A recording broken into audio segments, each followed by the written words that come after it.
আসসালামু আলাইকুম বন্ধুরা, মে 5 অফিসিয়ালের পক্ষ থেকে আপনাকে স্বাগত। আমি আছি মনে ইসলাম আপনাদের সাথে। আজকে আলোচনার বিষয় বেতন খাতে আয়, ধারা 21। তো এই ধরনের অঙ্ক দুইভাবে আসতে পারে এই অধ্যায়ের অঙ্ক।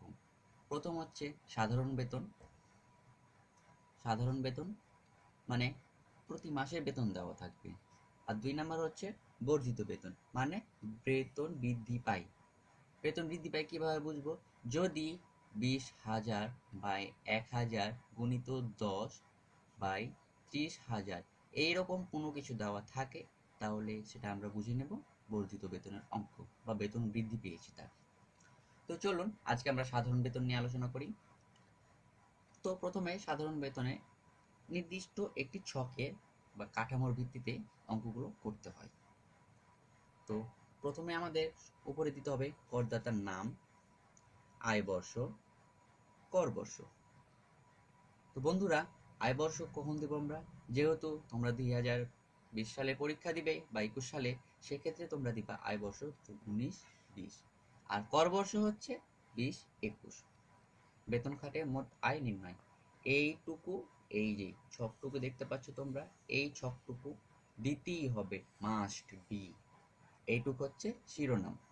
আচ্ছা, তারপর আমাদের একটি ছক করতে হবে, আয়ের খাত ও বিবরণ, টাকা টাকা, 3টি কলাম করতে হবে। তারপরে লিখতে হবে বেতন খাতে আয়, ধারা 21। এইটা এখানে লিখতে হবে, কোনো মতে এইটা ভোলা যাবে না। তারপরে প্রথমে আমরা লিখে নিব মূল বেতন, মানে প্রশ্ন যেগুলো দেওয়া থাকবে সেগুলো। মূল বেতন, মহার্ঘ ভাতা, বোনাস, উৎসব ভাতা, আপ্যায়ন ভাতা, ক্ষতিপূরণ, এগুলো কোনো রিকোয়ারমেন্ট হবে না, সরাসরি চলে যাবে 2 নাম্বার ঘরে। মূল বেতন যদি মাসিক ভিত্তিতে দেওয়া থাকে যে মাসে 25,000 টাকা, তাহলে 25,000 গুণিত 12, যেহেতু আমরা 1 বছরের অঙ্কটা করব, যেহেতু 25,000 গুণিত 12 গুণ করে যেটা হবে সেটা এখানে বসিয়ে দিতে হবে। মহার্ঘ ভাতাও সেম, যদি বলা থাকে মূল বেতনে 60%, তাহলে মূল বেতন যত পেয়েছি আমরা এই মূল বেতনটা, সেইটা সাথে 60% গুণ করলে যেটা আসবে সেটা হবে এইখানে। তারপরে বোনাস একই রকম, উৎসব ভাতা, আপ্যায়ন ভাতা, ক্ষতিপূরণ, সবকিছু 2 নাম্বার ঘরে বসবে। এগুলোর প্রথম ঘরে কোনো রিকোয়ারমেন্ট থাকবে না বা কোনো কাজ নেই। আচ্ছা, তারপরে আলোচনা যে বিষয়গুলো সব সময় সচরাচর কাজ করতে হয় সেগুলো আমরা দেখে নিই। প্রথমে আছে বাড়ি ভাড়া ভাতা। বাড়ি ভাড়া ভাতা, বাড়ি ভাড়া ভাতা দেওয়া থাকবে প্রাপ্ত ভাতা থেকে আমাদের অকরধার্য বার্ষিক 3 লক্ষ টাকা বা মূল বেতনের 50%। এই 3 লক্ষ টাকা অথবা মূল বেতনের 50%, এই দুইটার মধ্যে যেইটা কম হবে সেইটা বসবে এখানে। প্রাপ্ত ভাতা যেটা পেয়েছেন আপনি, প্রাপ্ত ভাতা যদি বলা হয়ে থাকে মাসিক 12,000 টাকা, মাসিক 12,000 টাকা, তাহলে 12 মাসে হয় 1,44,000 টাকা। এই 1,44,000 টাকার, আর এখানে আপনি মূল বেতনের তাহলে 72,000 টাকা, মূল বেতনের 50%, 72,000 টাকা। তাহলে এই 72,000 টাকা এখানে বসবে। এই দুইটার মধ্যে এখন আপনি দুইটার মধ্যে একটা বসে যাবে এখানে।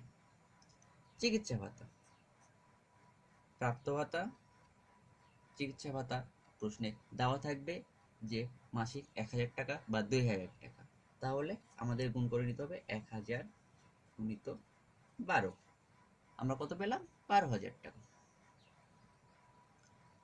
বাদ, এই বাদ অকার্যধার্য বার্ষিক 1,20,000 টাকা বা মূল বেতনের 10%, যেটি ছোট। আমরা 1,20,000 টাকা পর্যন্ত কর ছাড় পাবো।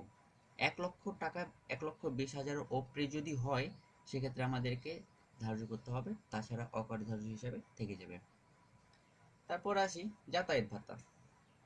যাতায়াত ভাতাও সেম দেওয়া থাকবে মাসিক 3,000 টাকা বা 4,000 টাকা বা 2,000 টাকা। সেক্ষেত্রে প্রাপ্ত ভাতা এখানে ধরলাম 3,000 টাকা মাসিক ভাতা পাই, তাহলে 12, 3 × 12 36,000 টাকা, 36,000 টাকা বসিয়ে দিলাম এখানে। আর অকরধার্য সীমা সর্বোচ্চ সীমা 30,000 টাকা পর্যন্ত ছাড় পাবে। তাহলে আমাদের যদি বন্ধুরা একটু লক্ষ্য করুন, প্রাপ্ত ভাতার চাইতে যদি অকরধার্য সীমা কম হয় তাহলে যে টাকা বেশি হবে এই 30,000 টাকার থেকে বা অকরধার্য থেকে প্রাপ্ত যদি বেশি হয়ে যায়, যতটুক বেশি হবে ততটুক এখানে বসবে। যদি এইখানে 30,000 টাকা থাকে বা এখানে এখানে যদি 25,000 টাকা পাই আমরা, তাহলে 30,000 টাকা পর্যন্ত কর অব্যাহতি পাবে। সেক্ষেত্রে তার আয় হয়েছে 25,000 টাকা, তাই কোনো টাকা বসবে না এখানে। আচ্ছা, এটা গেল। তারপর আসি বাসস্থান সুবিধা। বাসস্থান সুবিধা আবার দুই ধরনের আছে। বিনা ভাড়ায় বাসস্থান সুবিধা, মানে কোনো ভাড়া লাগবে না। সেক্ষেত্রে ভাড়া মূল্য বা মূল বেতনের 25% যেটি কম, ভাড়া মূল্য যেটা ভাড়া মূল্য তাকে দেওয়া হবে মাসে, সেইটা ভাড়া মূল্য।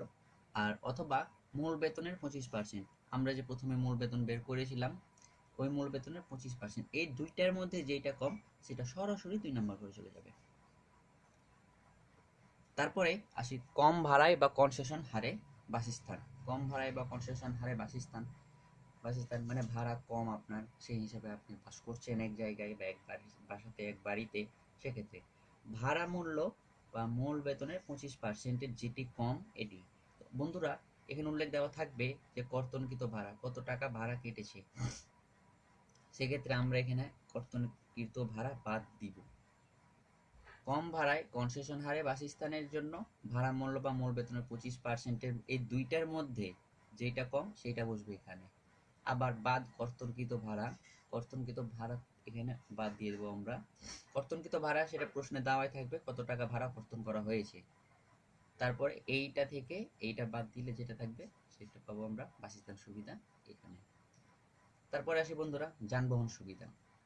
যানবাহন সুবিধার ক্ষেত্রে যানবাহন সুবিধার সাথে নগদ ভাতা যদি না পাই, প্রশ্নে দেওয়াই থাকবে যানবাহনের সাথে মাসিক এত টাকা পেয়েছে। যানবাহন সুবিধার সাথে নগদ ভাতা না পেলে মূল বেতনের 5% অথবা 60,000 টাকার যেটি কম মধ্যে যেটি বড়, এই 5% অথবা এই 60,000 টাকার মধ্যে যেটি বড় সেটি বসবে সরাসরি 2 নম্বর ঘরে, প্রথম ঘরে কোনো কাজ বসবে না। তারপরে আসি যানবাহন সুবিধার সাথে নগদ ভাতা যদি পাই, যানবাহন সুবিধার সাথে যদি নগদ ভাতা পাই তাহলে মূল বেতনের 5% অথবা 60,000 টাকার মধ্যে যেটি কম সেটি সরাসরি বসে যাবে এইখানে প্রথম ঘরে।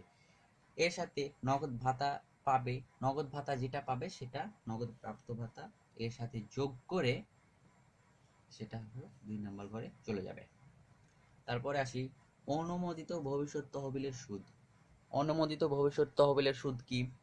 অনুমোদিত ভবিষ্যৎ মানে ভবিষ্যতে আপনি চাকরি ছাড়ার সময় যেখানে সুদটা পান আপনি সেইখানে প্রাপ্ত সুদ, আপনার প্রাপ্ত সুদ দেওয়াই থাকবে এখানে, প্রশ্নে দেওয়া থাকবে সুদের পরিমাণ, সুদের পরিমাণ এখানে সরাসরি বসে যাবে। এখান থেকে বাদ অকরধার্য সীমা 14.5% মানে 14.5% হারে নির্ণীত সুদ। এই 14.5% নির্ণয় সুদ কোথায় নির্ণয় করব? প্রাপ্ত সুদ যেটা পাবো সেইটার সাথে 14.5% হারে নির্ণীত সুদ নির্ণয় করতে হবে আমাদের। নির্ণীত সুদ বা মূল বেতনের 1/3 ভাগ মানে 1/3 এই দুইটার মধ্যে এই যে নির্ণীত সুদ অকরধার্য সীমা 14.5% হারে নির্ণীত সুদ বা মূল বেতনের 1/3 এই দুইটার মধ্যে যেটি ছোট সেটি সরাসরি বসে যাবে এখানে। তো প্রাপ্ত সুদ থেকে বাদ দিয়ে সরাসরি আমরা পেয়ে যাব 2 নম্বর ঘরে। তারপরে আরেকটি রিকোয়ারমেন্ট করতে হয়, সেটা হচ্ছে অবসর ভাতা। অবসর ভাতা সম্পূর্ণ অকরধার্য, কোনো কাজ হবে না, অকরধার্য যা পাবো সম্পূর্ণ অকরধার্য বাদ দিয়ে 0 টাকা বসবে এখানে।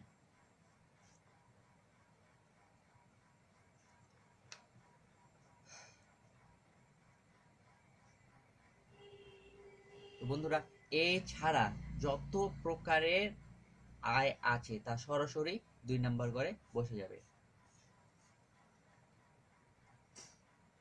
এবং যদি সরকারি চাকরিজীবী বলা হয় তাহলে সম্পূর্ণ অকরধার্য, অকরধার্য সম্পূর্ণ, সব আয় অকরধার্য সম্পূর্ণ।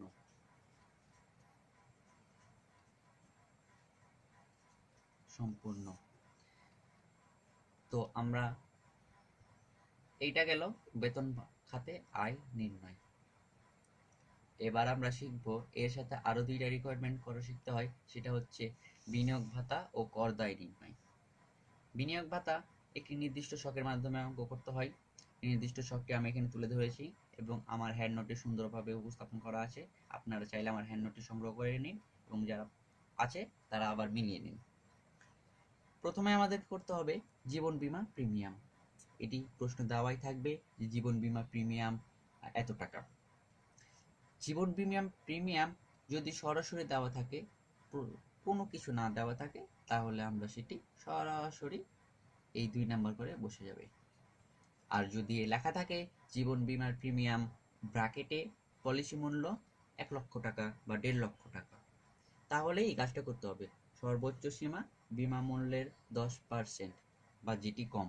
বিমা মূল্য 10%, জীবন বীমা যে মূল্য বিমা আমাদের এখানে দেওয়া আছে যত টাকা, তার উপরে 10% নিয়ে এখানে করতে হবে। তা এই দুইটার মধ্যে যেটা কম সেইটা তখন বসবে 2 নম্বর ঘরে।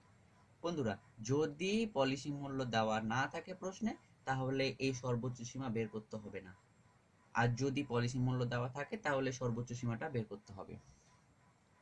আচ্ছা, তারপরে আসি তালিকাভুক্ত কোম্পানির শেয়ার ক্রয়, সরাসরি 2 নম্বর ঘরে বসে যাবে, এটা কোনো রিকোয়ারমেন্ট হবে না। তারপরে আসি ডিপোজিট পেনশন স্কিমে জমা, এইটা রিকোয়ারমেন্ট করতে হবে। রিকোয়ারমেন্ট হচ্ছে বার্ষিক 60,000 টাকা বা যেটি কম। বার্ষিক 60,000 টাকা বা যেটি কম, এই দুইটার মধ্যে যেটি কম সেটি বসবে এখানে। আচ্ছা, তারপর আসি যৌথ বীমা। যৌথ বীমা বা গ্রুপ বীমা জমা, এইটি কোনো রিকোয়ারমেন্ট হবে না বন্ধুরা, এটি সরাসরি 2 নম্বর করে বসে যাবে। তারপর আসি অনুমোদিত ভবিষ্যৎ তহবিলে নিয়োগকর্তা ও কর্মীর দান। সাধারণত 2 মাসের 2 জন 1 মাসের নিয়োগ দান করেন, এক্ষেত্রে 2 জন দান করেন এখানে, এইটা সরাসরি এখানে বসে যাবে, এইটার কোনো কাজ হবে না। তারপরে এইটি সবটি যোগ করে আমরা পাবো প্রকৃত বিনিয়োগ। প্রকৃত বিনিয়োগের সাথে একটি কাজ সবসময় করতে হয়, সেটি হচ্ছে সর্বোচ্চ সীমা। এই সর্বোচ্চ সীমা কিভাবে করব? অনুমোদিত ভবিষ্যৎ তহবিলে নিয়োগকর্তার দান ব্যতীত মোট আয়ের 25%। নিয়োগকর্তা দান ব্যতীত মোট আয়ের 25%। এটা আমরা অঙ্ক করার সময় এখানে যে রিকোয়ারমেন্টটা করতে হয় বা গুণ যোগ বিয়োগ করতে হয়, সেটা আমরা অঙ্ক করার সময় লক্ষ্য করবেন। সেটা এখানে বসবে এইখানে, অথবা 1.5 কোটি টাকার মধ্যে যেটি কম, অথবা আমরা যে মোট আয়ের 25% যেটা পাবো সেটা 1.5 কোটি টাকার মধ্যে যদি কম হয়, তাহলে যেটি কম সেটি এখানে বসবে। অথবা 1.5 কোটি টাকা যদি বেশি হয়, তাহলে 1.5 কোটি টাকায় এখানে বসতো। সাপোজ এখানে যদি আমরা 2 কোটি পেতাম, 2 কোটি পেলাম, আর এখানে আছি 1.5 কোটি, তাহলে এই 1.5 কোটিটা এখানে বসতো। আবার এখানে পেলাম ধরেন আপনার 2 লক্ষ টাকা, তাহলে এই 1.5 কোটি না বসে 2 লক্ষ টাকা এখানে বসবে। আর এইখানে যেটা বসবে সর্বোচ্চ সীমা, এইটাই হচ্ছে বিনিয়োগ ভাতা বা কর রেয়াতযোগ্য আয়। এই টাকার পরিমাণটা সরাসরি 2 নম্বর ঘরে বসে যাবে, এটাই হচ্ছে বিনিয়োগ ভাতা বা কর রেয়াতযোগ্য আয়। বন্ধুরা, এখন আরেকটি রিকোয়ারমেন্ট করা শিখবো আমরা, সেটি হচ্ছে কর দায় নির্ণয়। এইটি প্রশ্নে করতে বলা হয়ে থাকে যে মোট আয় ও কর দায় নির্ণয় করতে হয়। বন্ধুরা, পূর্বে আমরা শিখলাম বিনিয়োগ ভাতা বা কর রেয়াতযোগ্য আয় নির্ণয়। তো এইটা রিকোয়ারমেন্ট করতে বলা হয় না, কিন্তু কর দায় নির্ণয় করতে হলে বিনিয়োগ ভাতা বা কর রেয়াতযোগ্য আয় নির্ণয় করতে হয়। তো আমরা চলুন শিখে নিই কর দায় আয় কিভাবে নির্ণয় করব। মোট করযোগ্য আয়, আমরা মোট করযোগ্য আয় কোথায় পাবো? বেতন খাতে আয় নির্ণয়ের সময় যে বেতন খাতে মোট আয় নির্ণয় করেছিলাম, সেইটা বসবে মোট করযোগ্য আয় প্রথম ঘরে। তার আগে আমরা সবটা শিখে নিই। বিবরণ, আমি এখানে বিবরণ, টাকা, করের হার, করের পরিমাণ। আপনারা এই টাকা পরিমাণ দিতেও পারেন, টাকার ঘরটা, বা নাও দিতে পারেন। তো চলুন শুরু করা যাক। করযোগ্য আয়। করযোগ্য আয়, আমরা বেতন খাতে যে মোট আয়টা নির্ণয় করেছিলাম সেটি বসবে করযোগ্য আয়, বাদ প্রধানমন্ত্রী ত্রাণ তহবিলের দান। এইটা যদি প্রশ্নে দেওয়া থাকে প্রধানমন্ত্রী ত্রাণ তহবিলের দান, তাহলে আমরা এইটা মোট করযোগ্য আয় থেকে বাদ দিয়ে নিট করযোগ্য আয় বের করব। আর যদি প্রধানমন্ত্রী ত্রাণ তহবিলের দান প্রশ্নে দেওয়া না থাকে তাহলে আমরা এটা বাদ দিব না বা এটা রিকোয়ারমেন্ট করতে হবে না, সরাসরি নিট করযোগ্য আয়ে বসে যাবে। আচ্ছা, তারপরে মোট আয়ের প্রথম 2 লক্ষ টাকার উপর 0%।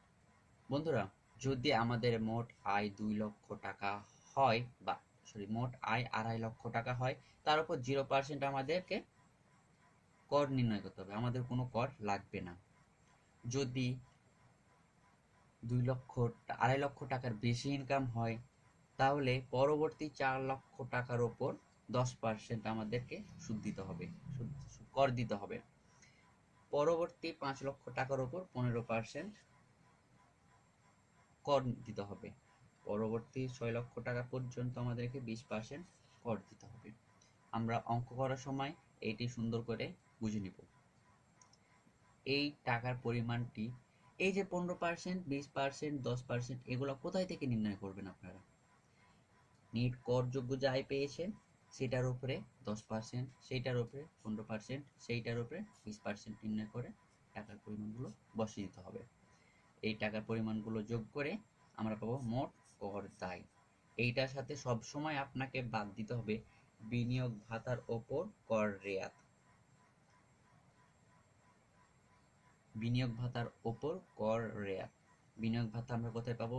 বিনিয়োগ, আমরা পূর্বে জেনেছি বিনিয়োগ ভাতা নির্ণয় করার সময় বিনিয়োগ ভাতা বা কর রেয়াত যোগ্য আয় যেটা পাবো সেই টাকার পরিমাণের সাথে 15% সবসময় গুণ দিতে হবে।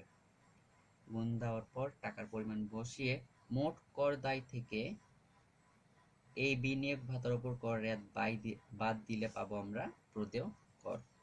এটি হচ্ছে কর, আপনাকে এই টাকার মধ্যে কর দিতে হবে, আর এটি হচ্ছে উত্তর। এইভাবে নির্ণয় করতে